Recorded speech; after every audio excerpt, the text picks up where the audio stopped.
them land, territory, and nationalities. Okay, up until then there wasn't any Jordanians. Egyptians maybe, yes, but not really Syrians or etc. etc. Definitely not Palestinians. After the First World War, they split up this area from the Ottoman Empire, and two people fight for it. England, who want to do two things mainly, or three things. One, get access to oil. Two, more important than that, get access through the Suez Canal from the Indian Ocean, cutting straight through to the Mediterranean. They don't have to go around Cape Town with their ships, bringing all whatever goods from India. And three, they wanted to be the ones to give back Jerusalem to the Christian world. The French, they were just miserable that all the rest of the Western Europeans had all of this imperialism going around, and they had nothing, so they said, we want a little bit too. And after the First World War, they carve all of this area up completely. In this carving, called the Sykes-Picot Agreement, England gets hold of Egypt, Transjordania, Jordan of today, including the West Bank, Palestine up until the Jordan River, and France gets Lebanon, Syria, Iraq, Syria including the Golan Heights, and Iraq. Basically, the people that we have, the countries that we have problems with them today, yes? Syria, Lebanon, Iraq. The border between both of them goes here, the Jordan River. I don't know if you managed to see, just down where those trees are, you can see a house that is a custom house, and another custom house of the French was up there, and it's a custom, you go through customs when you go through a border. Okay? Over there, I'll cut 1 second, over there, you can see all of this is Upper Galilee, and where you see those antennas on that big mountain called Mount Canaan, that is the Fat. We were just up there before, okay? Jordan River goes here, that's the Kula Valley. The Sea of Galilee is down that way, we're on the Golan Heights, that's the Galilee, okay? This was the border. After that, when after the Second World War, when they decided to give the nationalities or break down the empires, the British, the French, they give each one where the imperialism establishment was. So the Golan Heights was given in 1946 to Syria. We were given Palestine. They weren't happy with that. They wanted to come and crush us, so they opened a day after the declaration of the United Nations in 29th of November 1947. One day after that, they opened an intense war on Israel. We call it the War of Independence. They call it the Disaster War. We managed to survive in a miracle way. Okay. I'm going to tell you about 1967 war. People tend to think that that's the most miraculous war that we ever handled. This is much more. 600,000 people, no army, no weapons, no nothing. We managed to overtake 11 armies. Unreal. But they wait. Not only do they wait, they sit up here, these Syrians, and they shoot constantly down there. You look down there. Do you see the kibbutz there, just down here? Do you see it? Uh-huh. Yes? Yeah. Liars.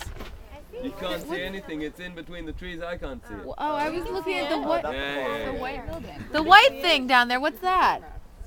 That's the end of it. Yeah. They planted all the trees. Same like they planted all the trees. You can't see the road that we came down. You remember I showed you with the eucalyptus? You can't see it because they were shooting. Guys, there were kids living here in bomb shelters for 3 years. Wow. Living. The people that were working the land used to put a metal jacket just to go out and grow a few carrots. Shooting down here, bam, bam, bam, snipers, whatever, look. From here, snipers. We couldn't take it anymore. You remember what I told you about this espionage? We had this guy called Eli Cohen, if you ever heard the name. Eli Cohen. He's an Egyptian Jew. Managed to convince him that he would go for spying for us. We set him up as a textile businessman in Europe, and when he made, we didn't really hope too much out of him, but he turned out to be a very successful businessman. And after that he went down to Argentina, and there was a lot of these Arabs down in South America at the time, and he makes good connections with them. And we start to donate money to Syria through him. We donating money to Syria, getting him more and more powerful. And then they overthrow the leadership in Syria. The Ba'ath family starts taking control. When that happens, they invite him inside. They said, look, you're our friend, you donated a lot of money, maybe because of you we're up there. Come, why do you live down here? Come live where you... Oh, so what if you're Egyptian? Yeah? Syrians, Egyptians, Shia, Sunnis. Yeah? Remember from yesterday. Come, live with us. And he does. Eli Cohen has a phenomenal memory. This guy was a genius. He wheels and deals there. He sends all kinds of information. Now I want you to understand, why is the Golan Heights so important? It's not only because what you see that snipers can just shoot down there. Something way more important than that. It's this stone. Remember all the stone that I showed you up until now, yeah? The white stone, the limestone, the sediment. Water comes, it drains like a sponge into that mountain, and then it comes out a little bit as springs. This is basaltstone from volcanoes, like the one that we're going to climb soon. Water doesn't penetrate. 33% of all the water in Israel comes down from the Golan Heights. Every mile you've got a river coming down feeding the Jordan River. This is all the fighting here is about water. 33%, a third of all our water comes down from here. Syrians said, okay, you know what, maybe we can't beat them like that. Let's just build a dam that will divert all of this water straight down to the Yarmouk River and straight down to the Kingdom of Jordan. For you to understand, yes, what we're talking about here in water. Lebanon has close to 1,700 cubic meters per person per year. Syria has slightly over 800 cubic meters per person per year of water. We have 320 cubic meters per person per year.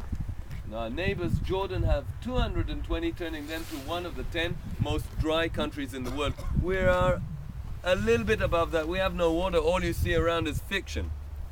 You come in the summer, all of this is yellow. This is one rainfall that fell, that's it.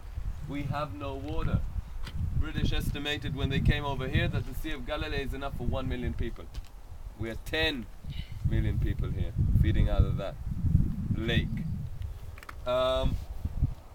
So they divert the water. We let them divert.